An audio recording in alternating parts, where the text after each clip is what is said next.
tiene la gentileza de atendernos Marcelo Ramal, precandidato a presidente por Política Obrera, bueno, justamente con vista a las próximas elecciones PASO del domingo 13 de agosto. Marcelo, Sergio Ferreira es mi nombre, desde la ciudad de Santa Fe te estoy saludando, ¿cómo va? ¿Qué tal, Sergio? Un gusto saludarlos. Bueno, ¿cómo estás viendo lo que queda de estos días de esta campaña política de cara justamente en nuestro caso en Santa Fe, la segunda posta electoral, porque ya tuvimos elecciones provinciales, ahora votaremos en las elecciones nacionales, pero ¿cómo estás viendo lo que está ocurriendo políticamente en el país de cara justamente a estas PASO? Bueno, ocurre lo siguiente. La elección, digamos, transcurre en un escenario y en un telón de fondo,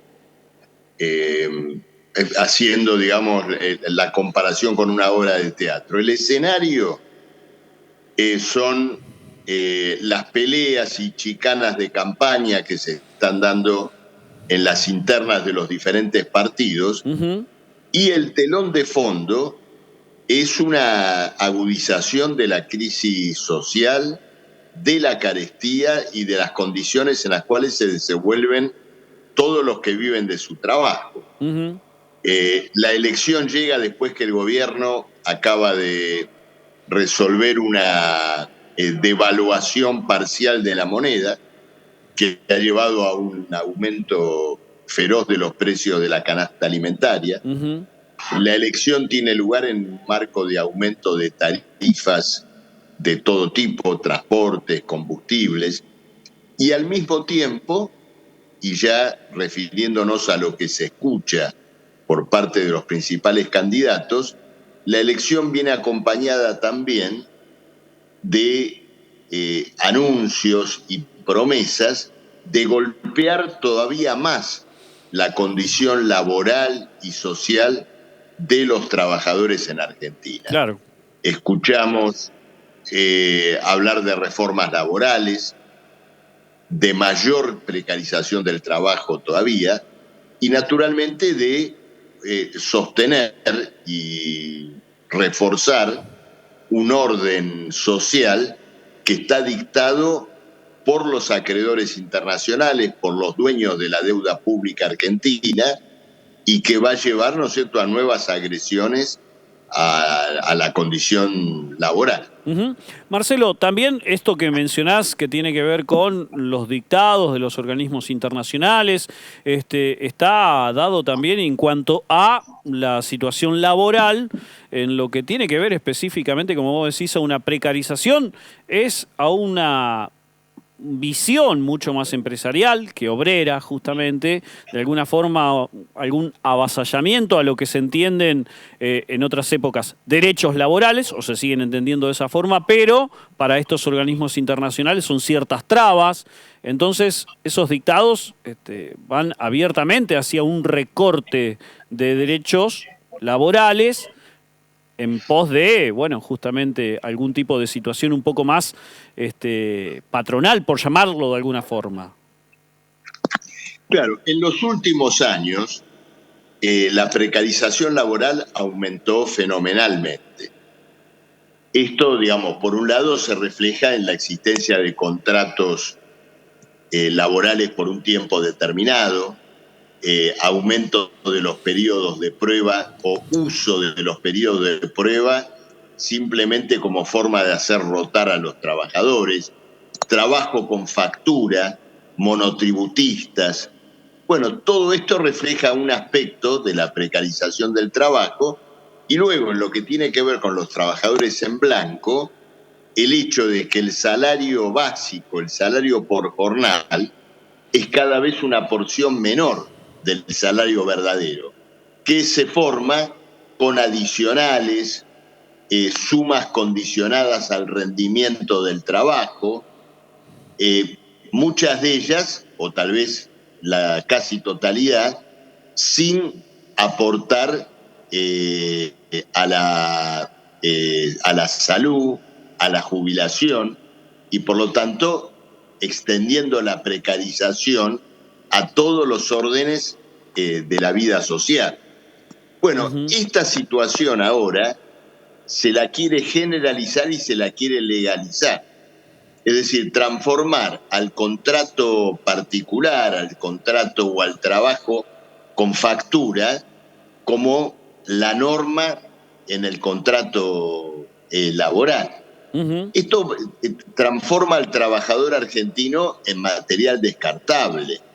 Y por eso, bueno, nosotros, Política Obrera, hemos tomado esta cuestión con gran energía en la campaña electoral, casi te diría como un eje de campaña, Ujú. la lucha contra la precarización laboral, que está asociada a la necesidad de batallar también por un salario que en una jornada laboral compatible con la salud, con la vida, no mayor a 8 horas, bueno, se logre reponer la canasta familiar. Luego, la defensa del contrato laboral indefinido, de la estabilidad y de que el salario sea entendido en un sentido integral. Es decir, forma parte del salario el derecho a la salud, el derecho a la jubilación y también el derecho a la educación. Hoy la juventud precarizada termina desertando de la enseñanza media o de la enseñanza superior porque los trabajos que consigue con horarios agobiantes, con turnos que rotan todo el tiempo, son incompatibles con el estudio. Claramente, claramente que pasa por ahí. ¿Qué pasa en otros países con la realidad laboral, Marcelo? Bueno, hay una tendencia muy generalizada a la precarización del trabajo. Y también a la autoprecarización. Sí, bueno, la autoprecarización es una consecuencia Exacto. de que el trabajo en general se encuentra precarizado. Es decir, hay alguien que no consigue trabajo y dice, bueno, voy a empezar a changuear, a trabajar por mi cuenta. En general, esta tendencia a la precarización del trabajo ha producido verdaderos desastres sociales. Por ejemplo, conduce, esto ha pasado claramente en Estados Unidos, a trabajadores que no pueden sostener un seguro de salud, Ujú. conduce al desmantelamiento de los sistemas jubilatorios y por lo tanto, bueno, a la transformación de la clase trabajadora en una legión de parias. Es una verdadera bestialidad, si me permite la palabra, llamar a esta precarización del trabajo una modernización, como escuchamos todo el tiempo nosotros referirnos a ella. Ujú. En el sentido de que, bueno, esto tendría que ver con la tecnología, tendría que ver con las condiciones bajo las cuales se desenvuelve hoy el proceso de trabajo. En realidad, la precarización laboral somete al trabajador o lo libra a la suerte de su rendimiento individual. Es decir, ganás cuando trabajás. Cuando no trabajás, no ganás nada. Ganás si haces horas extras. Si no haces horas extras, no ganás nada. Es el retorno, estos que hablan de modernización, es el retorno al trabajo a destajo, es el retorno al siglo XVIII.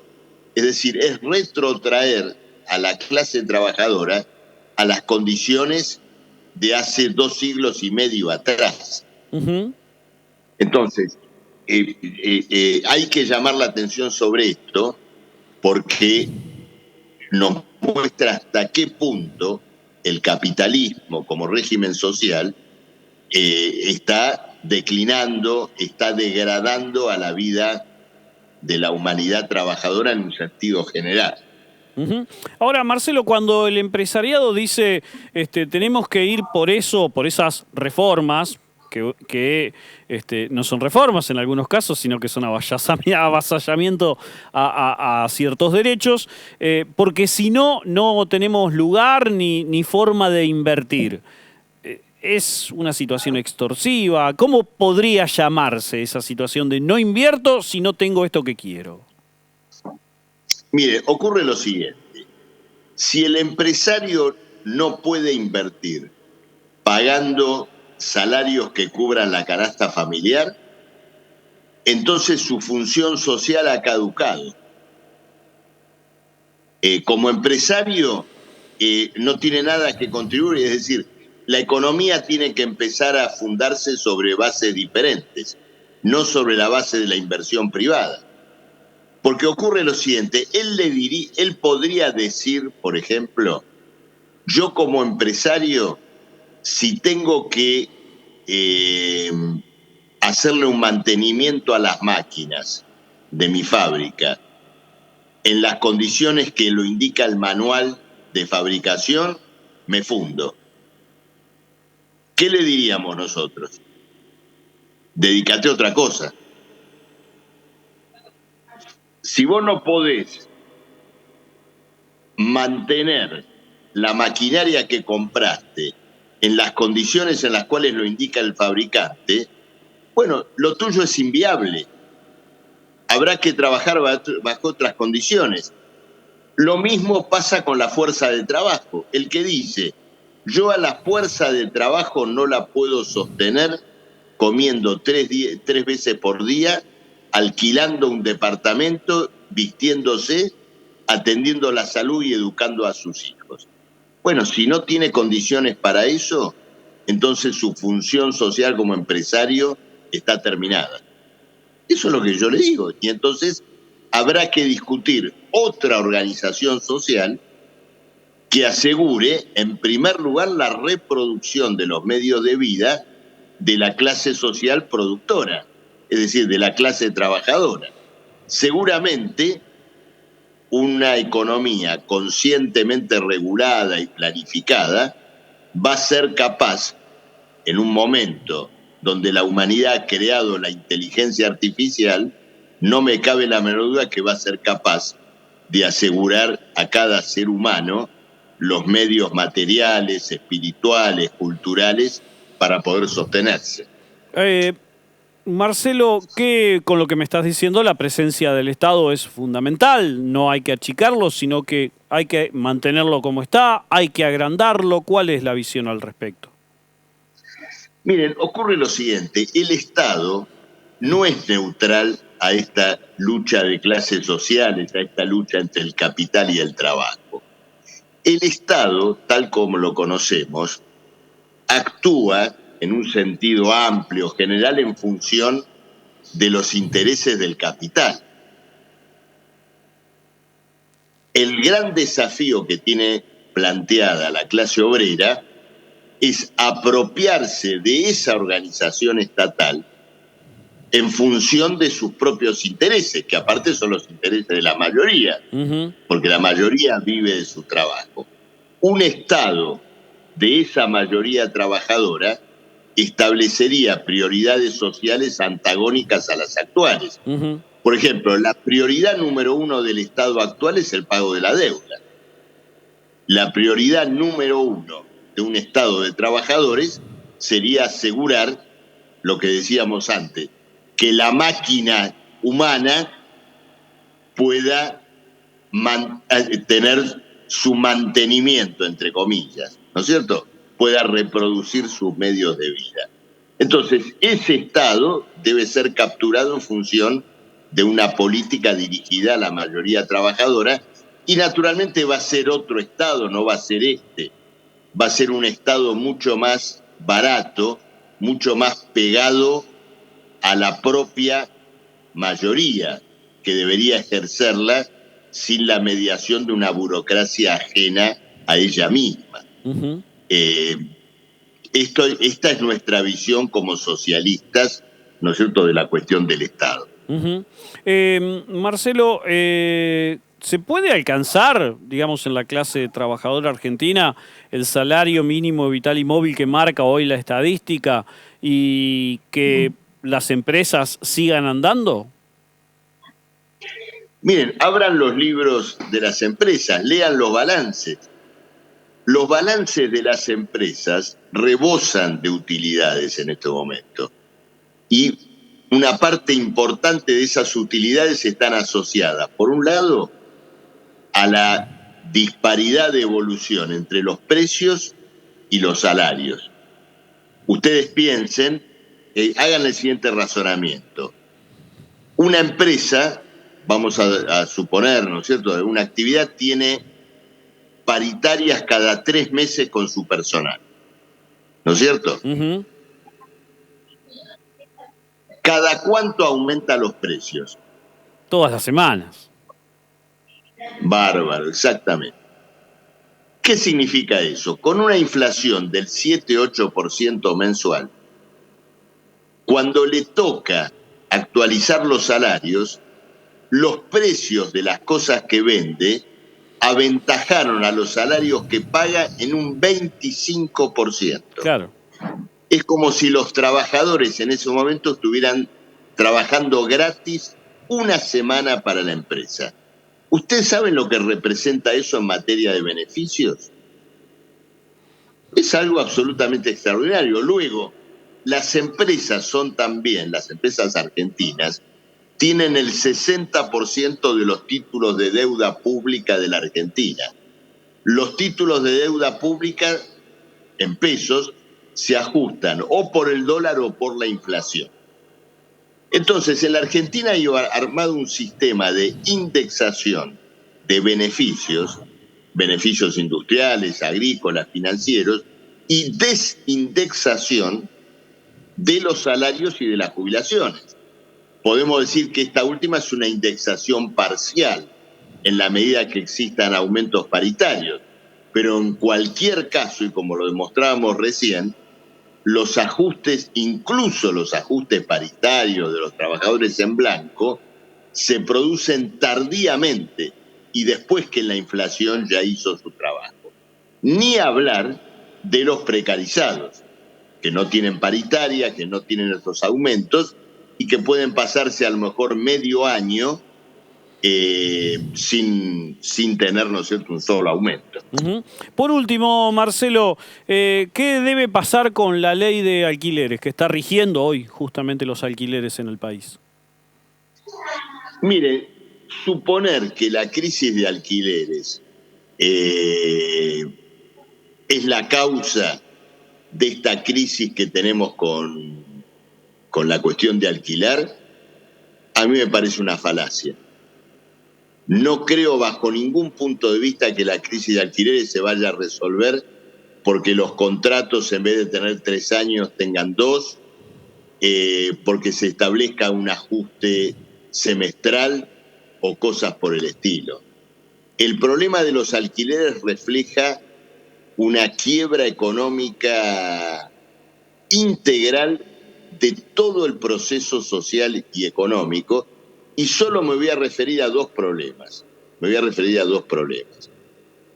Los alquileres son altos y para los trabajadores abusivamente altos, en primer lugar, porque el rendimiento económico que un propietario demanda de un alquiler debe compararse con los rendimientos usurarios que el capital monetario recibe con la deuda pública. A ver si me explico. Con una deuda pública indexada por el dólar o por la inflación y encima una tasa de interés del 5, 6 o 7% anual, quien esté discutiendo, por ejemplo, ¿qué hago? ¿Tengo una propiedad en alquiler o pongo el dinero en títulos? Bueno, dice, si no me pagan un alquiler que compense la especulación que yo pueda hacer con ese dinero en el sistema financiero, no alquilo. Entonces, la carga de la deuda pública exige un alto rendimiento por el departamento en alquiler y no les digo nada sobre el crédito hipotecario. Claro. Es decir, con este régimen de deuda pública el mercado hipotecario está prácticamente anulado. Primer problema, que tiene que ver con la oferta. Segundo problema tiene que ver con la demanda. En un país donde la oferta de alquileres se ha dolarizado, junto con la dolarización de todos los demás activos financieros, los salarios están crudamente especificados. En un país donde el 40% de los salarios están por debajo de la canasta de pobreza, la compatibilidad entre alquileres y vivienda está, ¿no es cierto?, definitivamente quebrada.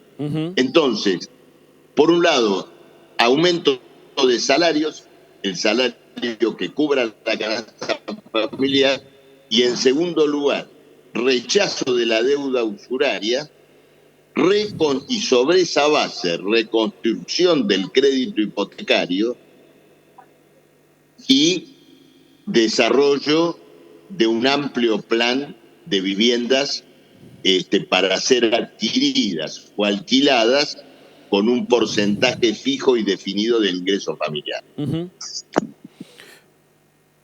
Marcelo, muchísimas gracias por tu tiempo y desde ya, bueno, estaremos en contacto en algún otro momento. Cuando ustedes quieran. Les recuerdo que la lista que represento, la lista No 22 de Política Obrera, está encabezada por quien les habla, Marcelo Ramal, acompañado por Patricia Urones, destacada luchadora del movimiento ambiental. Muchísimas gracias, Marcelo. Muchas gracias a ustedes por el contacto y perdón si la imagen no fue del todo adecuada. No hay ningún problema. Pero una recorrida en un hospital de la ciudad de Buenos Aires, hice acá un alto, una parada, y estoy haciendo de cameraman de mí mismo.